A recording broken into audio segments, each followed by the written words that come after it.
কত বাদশাহী তো মাটির নিচে শেষ হয়ে গেল, কত জমিনই তো কত যুবককে অস্তিত্বহীন করে দিল। এটাই সত্য। আজল নে না ছোড়া কেসরা না দারা, মৌত আজ পর্যন্ত কাউকে ছাড়ে নাই। মৌতকে ফাঁকি দেওয়া যায়ও না, ওভারটেক করা যায়ও না। কোরআন এটাই বুঝায়, ইউদরিকাল মৌত, মৌত তোমাকে ধরবেই ধরবে। সীমারেখা আসতে দাও, থাবা আসতে দেরি হবে না। ভাগবে তো ভাগবে কোথায়? আইনাল মাফার।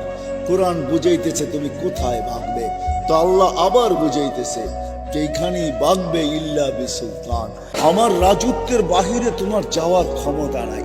যদিও নাকি পালাও তুমি আকাশেকে লাগিয়ে, সিঁড়ি লাগায় আকাশে চলে গেল, লাভ হবে না। কারণ আল্লাহ নিজেই বলতেছে আনা মা কুম আইনা মা কুনতুম, তোমরা যেখানে যাবে ওইখানে আমি তোমার সাথে হব।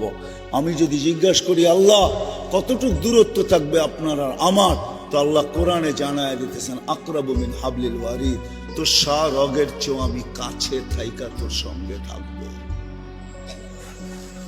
আমাকে পৃথক করতে পারবি না, চলে যেতে হবে। বিদায় যে ক্ষেত্রে আসি ভাবেন, আজকে যুবক তোমার পায়ে হাত রেখা বলে তুমি ভাবো, তুমি আল্লাহর কাছে মূল্যায়িত করো।